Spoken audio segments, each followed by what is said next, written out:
ಮತ್ತೊಮ್ಮೆ ಈ ಸಂಚಿಕೆಯ ಮೂಲಕ ನಿಮ್ಮನ್ನು ಸಂಧಿಸುವುದರಲ್ಲಿ ಬಹಳ ಸಂತೋಷ. ಇಂಡೋನೇಷ್ಯಾದಲ್ಲಿ 7.4 ಅಷ್ಟರ ಮಟ್ಟಿಗೆ ದೊಡ್ಡ ಭೂಕಂಪ ಸಂಭವಿಸಿದೆ. ಸುನಾಮಿ ಅಲರ್ಟ್ ಕೊಟ್ಟಿದ್ದಾರೆ. ಇನ್ನೊಂದು ಕಡೆ ಅಮೆರಿಕಾದಲ್ಲಿ ಪೆಟ್ರೋಲ್ ಬೆಲೆ ಜಾಸ್ತಿ ಆಗಿದೆ. ಇನ್ನೊಂದು ಕಡೆ ಲೋಕಾದ್ಯಂತ ಫಿಲಿಪೀನ್ಸ್ ಎನ್ನುವಂಥ ದೇಶಗಳಲ್ಲೆಲ್ಲ ಲಾಕ್ಡೌನ್ ಮಾಡಿದ್ದಾರೆ. ಕೊರೋನಾ ಸಂದರ್ಭದಲ್ಲಿ ನಡೆದಂಥ ಕಾರ್ಯಗಳು ನಡೆಯುತ್ತದೆ ಎಂಬುದಾಗಿ ನಾಯಕರುಗಳೆಲ್ಲ ಅನೌನ್ಸ್ ಮಾಡಿದ್ದಾರೆ. ಈ ರೀತಿಯಾಗಿ ಲೋಕಾದ್ಯಂತ ಬಹಳ ವೇಗವಾಗಿ ಹರಡುತ್ತಾ ಇರುವಂಥ ವಿಷಯಗಳನ್ನೇ ನಾವು ಈ ಸಂಚಿಕೆಯಲ್ಲಿ ನೋಡಲಿದ್ದೇವೆ. ಬನ್ನಿ ನಾವು ನೋಡೋಣ. ಮೊದಲನೆಯದಾಗಿ ಬಹಳ ಮುಖ್ಯವಾಗಿ ವಾರ್ ಕುರಿತಾಗಿ ನೋಡಲಿದ್ದೇವೆ. ಇದು ಥರ್ಡ್ ವರ್ಲ್ಡ್ ವಾರ್ ಆಗಿ ಇರುತ್ತದಾ ಎನ್ನುವಂತಹ ಒಂದು ವಾದ ಎಲ್ಲ ಜಾಲತಾಣದಲ್ಲಿ, ಸುದ್ದಿವಾಹಿನಿಯಲ್ಲಿ, BBC-ಯಲ್ಲೆಲ್ಲ ಮಾತನಾಡುತ್ತಾ ಇದ್ದಾರೆ. ಆದರೆ ಇದರ ನಡುವೆ ಪುಟಿನ್ ಹೇಳಿದ್ದಾರೆ, ರಷ್ಯಾದ ಅಧ್ಯಕ್ಷರಾಗಿರುವಂತಹ ವ್ಲಾಡಿಮಿರ್ ಪುಟಿನ್ ಹೇಳಿದ್ದಾರೆ, ನಾವು ಈಗಾಗಲೇ 3ನೇ ಮಹಾಯುದ್ಧದಲ್ಲಿ ಇದ್ದೇವೆ ಎಂಬುದಾಗಿ ಅವರ ದೇಶದಲ್ಲಿ ಅಫಿಷಿಯಲ್ ಆಗಿ ಅನೌನ್ಸ್ ಮಾಡಿದ್ದಾರೆ.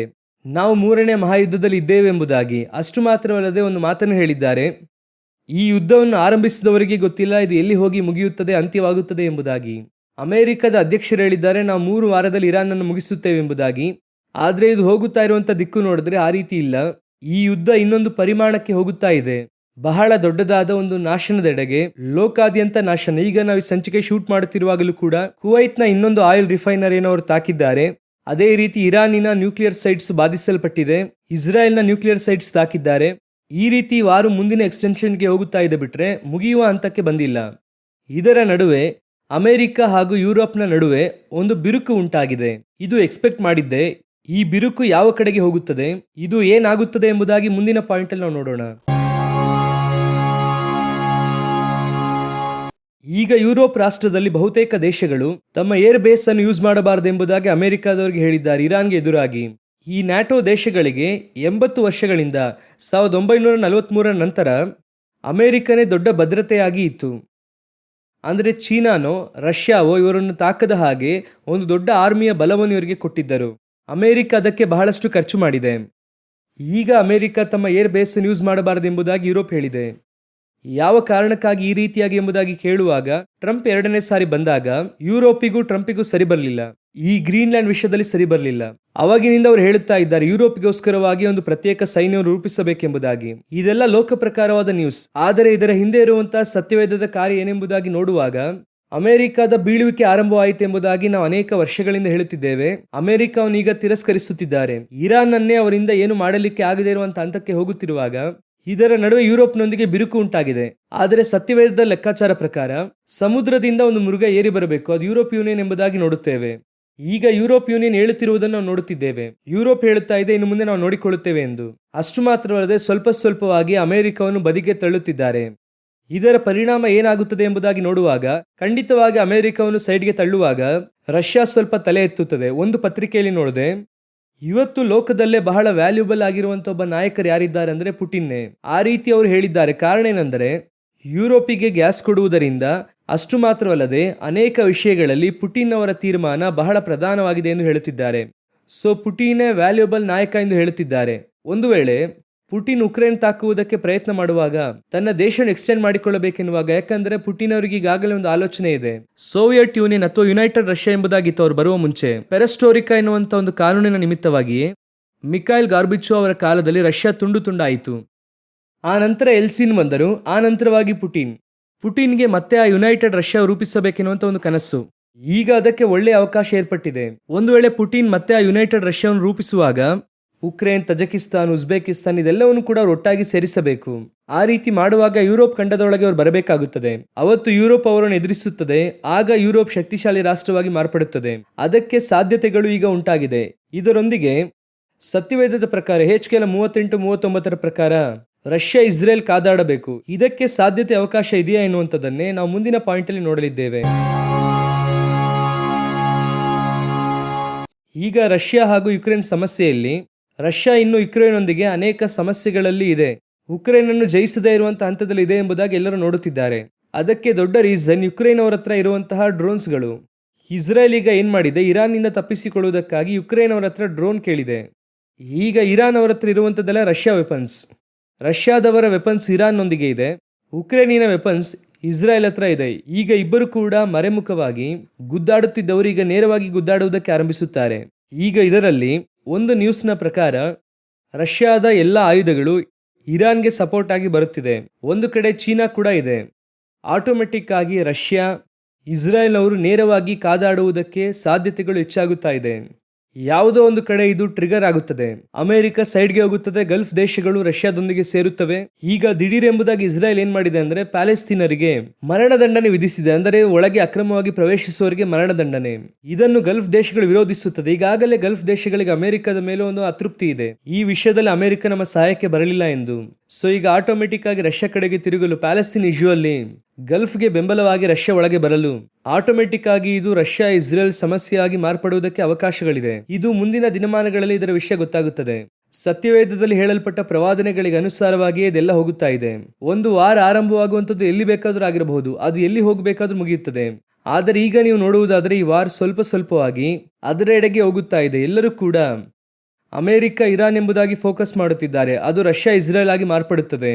ಆ ಒಂದು ಹಂತಕ್ಕೆ ಈ ವಾರ್ ತಲುಪುತ್ತದೆ. ಇದರ ಅಪ್ಡೇಟ್ಸ್, ಮುಂದೆ ನಡೆಯಲಿಕ್ಕಿರುವಂತಹ ಕಾರ್ಯಗಳನ್ನು ದೇವರ ಚಿತ್ತವಾಗಿದ್ದರೆ, ದೇವರ ಬರೋಣ ತಡವಾದರೆ ನಾವು ನಿಮ್ಮ ಮುಂದೆ ತರುತ್ತೇವೆ. ನಾವು ಇನ್ನೊಂದು ಬಹಳ ಮುಖ್ಯವಾದ ವಿಷಯವನ್ನು ನೋಡೋಣ. ಇವುಗಳ ನಡುವೆ ಟ್ರಂಪ್ ಒಂದು ಬಹಳ ಮುಖ್ಯವಾದ ಸೈನ್ ಅನ್ನು ಮಾಡಿದ್ದಾರೆ. ಅದೇನೆಂದು ಕೇಳುವುದಾದರೆ BISC ಎಂಬುದಾಗಿ, ಅಂದರೆ biological interface system to cortex. ಹಾಗಂದ್ರೆ ಏನ್ ಅರ್ಥ ಎಂಬುದಾಗಿ ನೋಡುವಾಗ, ಮೆದುಳಲ್ಲಿ ಚಿಪ್ ಹಾಕುವಂಥದ್ದು. ಸ್ವಲ್ಪ ಈಸಿಯಾಗಿ ನಿಮ್ಗೆ ಅರ್ಥವಾಗುವಾಗ ಹೇಳ್ಬೇಕಂದ್ರೆ 6G ಆ ಲೆಕ್ಕದ ಪ್ರಕಾರ ಮುಂದಿನ ಟೆಕ್ನಾಲಜಿಗೆ ಹೋಗುತ್ತೇವೆ. ನಮ್ಮ ಬ್ರೈನ್ ಒಳಗೆ ಚಿಪ್ ಹಾಕುವುದು ನಮ್ಮೆಲ್ಲರಿಗೂ ಕೂಡ ಗೊತ್ತಿರೋ ಪ್ರಕಾರ ಪ್ರಕಟಣೆ 13-16ರಲ್ಲಿ ಬಲಗೈ ಹಾಗೂ ಹಣೆಯ ಮೇಲೆ ಚಿಪ್ ಹಾಕ್ಬೇಕು. ಈಗ ಅದೇ ರೀತಿ ಮೆದುಳಲ್ಲಿ ಚಿಪ್ ಹಾಕುವುದಕ್ಕೆ ಒಂದು ಸೈನ್, ಅದಕ್ಕೆ ಅನುಮತಿ ಕೊಡುವಂತ ಸೈನ್ ಅನ್ನು ಅವ್ರು ಮಾಡಿದ್ದಾರೆ. ಈಗಾಗಲೇ ಬಿಲ್ ಗೇಟ್ಸ್ ಈಗ ಕಿನ್ಯಾದಲ್ಲಿ ಮಕ್ಕಳ ಕೈಗೆ ಹಾಕುವುದಾಗಿ, ಅಂದ್ರೆ ಕೈಗಳಿಗೆ ಹಾಕುವುದಾಗಿ ಒಂದು ನ್ಯೂಸ್ ಅದು ಬಂದಿದೆ. ಅದು ವ್ಯಾಕ್ಸಿನ್ಗೋಸ್ಕರವಾಗಿ ಹಾಗೆ ಹೇಳುತ್ತಾರೆ, ಅಥವಾ ಓವರ್ ಆಲ್ ನಾವು ಎಲ್ಲದಕ್ಕೂ ವ್ಯಾಕ್ಸಿನ್ ಸರ್ಟಿಫಿಕೇಟ್ ಇಟ್ಕೊಂಡಿದ್ವಿ ಅಲ್ವಾ, ಆ ರೀತಿಯಾಗಿ ಓವರ್ ಆಲ್ ಎಲ್ಲದಕ್ಕೂ ಕೂಡ ಈ ಒಂದೇ ಒಂದು ಚಿಪ್ ಅನ್ನು ಹಾಕುವಂತಹ ಒಂದು ಕಾರ್ಯ, ಅದನ್ನು ಬಿಲ್ ಗೇಟ್ಸ್ ಕಿನಿಯಾದಲ್ಲಿ ಮಾಡುತ್ತಿದ್ದಾರೆ ಅಂತ ಹೇಳುತ್ತಿದ್ದಾರೆ. ಇನ್ನೊಂದು ಕಡೆ ಇವರು ಇದಕ್ಕೆ ಸೈನ್ ಮಾಡಿದ್ದಾರೆ. ಈಗಾಗಲೇ ಯುರೋಪ್ ಯೂನಿಯನ್ ನಲ್ಲಿ ಏನ್ ಹೇಳಿದ್ದಾರೆ ಅಂದ್ರೆ, ವ್ಯಾಕ್ಸಿನ್ ಪಾಸ್ಪೋರ್ಟ್ ಎನ್ನುವ ಹಾಗೆ ಎಲ್ಲರಿಗೂ ಕೂಡ ಈ ಡಿಜಿಟಲ್ ಐಡಿ ಇರಬೇಕೆಂಬುದಾಗಿ ಹೇಳಿದರು. ಈಗ ಅದಕ್ಕೆ ಒಂದು ಮೇಜರ್ ಸೈನ್ ಅನ್ನೇ ಟ್ರಂಪ್ ಮಾಡಿದ್ದಾರೆ. ಸೊ ಈ ವಾರ್ ಮುಗಿಯುವಾಗಲೂ ಅಥವಾ ಈ ವಾರ್ ನಡುವೆನೋ ದೊಡ್ಡ ಪ್ಯಾಂಡಮಿಕ್ ಅಥವಾ ಈ ವಾರ ದೊಡ್ಡ ನಾಶನವನ್ನು ಉಂಟು ಮಾಡುವ ಪಕ್ಷದಲ್ಲಿ ರಿಮೈನಿಂಗ್ ಆಗಿರುವಂತ ಎಲ್ಲರಿಗೂ ಕೂಡ ಇಂತಹ ಒಂದು ಐಡಿಯಾನ ಹಾಕಬೇಕು. ಎಲ್ಲರನ್ನೂ ಕೂಡ ರಿಜಿಸ್ಟರ್ ಮಾಡಬೇಕು. ಯಾರಿದ್ದಾರೆ, ಅವರ ದೇಹದಲ್ಲಿ ಯಾವ ಕ್ರಿಮಿ ಇದೆ, ನ್ಯೂಕ್ಲಿಯರ್ ತಾಕಿದೆಯಾ, ಇದೆಲ್ಲವನ್ನು ಚೆಕ್ ಮಾಡುವುದಕ್ಕೆ ಎಲ್ಲರ ಕೈಯಲ್ಲೂ ಈ ರೀತಿಯಾದ ಚಿಪ್ ಹಾಕುವಂತ ಸಂದರ್ಭ ಬರುತ್ತದೆ. ಇದರ ಕುರಿತಾದ ಅಪ್ಡೇಟ್ಸ್ ಅನ್ನು ಇನ್ನೂ ನಾವು ಹೇಳುತ್ತೇವೆ. ಆದರೆ ಎಲ್ಲ ರೆಡಿ ಆಗಿದೆ. ಪ್ರಕಟಣೆ 13, 14, 15 ಹೇಳುವ ಪ್ರಕಾರ ಮುಂದಿನ ಒಂದು ಪ್ಯಾಂಡಮಿಕ್ ಬರುತ್ತದೆ ಎಂಬುದಾಗಿ ಮಾತನಾಡಿದ್ದಾರೆ. WHO ಅದಲ್ಲೂ ಕೂಡ ಅನೌನ್ಸ್ ಮಾಡಿದ್ದಾರೆ. ಅದರ ಲೆಕ್ಕಾಚಾರದ ಪ್ರಕಾರ ಬರುವಾಗ ಬಲಗೈಗೂ ಹಣೆಗೂ ಹಾಕುವಂತ ಚಿಪ್ ರೆಡಿ ಆಗಿದೆ. ಇದರೊಂದಿಗೆ ಇನ್ನೊಂದು ಕಡೆಯದಾಗಿ ಒಂದು ವಿಷಯವನ್ನು ನೋಡಿ ನಾವು ಈ ಸಂಚಿಕೆಯನ್ನು ಮುಗಿಸೋಣ. ಯುರೋಪ್ ಯೂನಿಯನ್ ಆಸ್ಟ್ರೇಲಿಯಾದೊಂದಿಗೆ ತಡೆಯಿಲ್ಲದೆ ಇರುವಂತಹ ಒಂದು ಒಪ್ಪಂದ ಮಾಡಿದ್ದಾರೆ. ತಡೆಯಿಲ್ಲದ ವರ್ತಕ ಎಂದು ಹೇಳುತ್ತಾರೆ. ಈಗಾಗಲೇ ಈ ವರ್ಷ ಇಂಡಿಯಾದೊಂದಿಗೆ ಅವರು ಮಾಡಿದ್ದಾರೆ. ಈಗ ಮುಂದೆ ಆಸ್ಟ್ರೇಲಿಯಾದವರೊಂದಿಗೆ ಮಾಡಿದ್ದಾರೆ. ಅಂದರೆ ಎರಡು ಕಡೆ ಕೂಡ ಮಾಡಬಹುದು, ರಫ್ತು ಆಮದು ಎರಡನ್ನೂ ಮಾಡಬಹುದು. ಇದು ಒಂದು ವಿಧದಲ್ಲಿ ಹೇಗೆ ಇರುತ್ತದೆ ಎಂಬುದಾಗಿ ಕೇಳುವುದಾದರೆ, ಎರಡು ದೇಶಗಳೆನ್ನುವುದಕ್ಕಿಂತ ಎರಡು ರಾಜ್ಯಗಳಿದ್ದ ಹಾಗೆ. ಈಗ ನೀವು ನೋಡುವುದಾದ್ರೆ ಒಂದು ರಾಜ್ಯದಿಂದ ಇನ್ನೊಂದು ರಾಜ್ಯಕ್ಕೆ ಲಾರಿಯಲ್ಲಿ ಟ್ರಾವೆಲ್ ಮಾಡ್ತಾರೆ, ಒಂದು ರಾಜ್ಯದಿಂದ ಇನ್ನೊಂದು ರಾಜ್ಯಕ್ಕೆ ಕ್ಯಾಶುಯಲ್ ಆಗಿ ಟ್ರಾವೆಲ್ ಮಾಡ್ತೀರಾ. ನಡುವೆ ಯಾವ ಟ್ಯಾಕ್ಸ್ ಇರೋದಿಲ್ಲ ಅಲ್ವಾ. ಈಗ ಇಂಡಿಯಾದಲ್ಲಿ ನೀವು ನೋಡುವುದಾದರೆ ಕರ್ನಾಟಕದಿಂದ ಕಾಶ್ಮೀರವರೆಗೂ ಎಲ್ಲಾ ರಾಜ್ಯಗಳನ್ನು ಕೂಡ ನೀವು ದಾಟಿ ಹೋಗುತ್ತಾ ಇರಬಹುದು.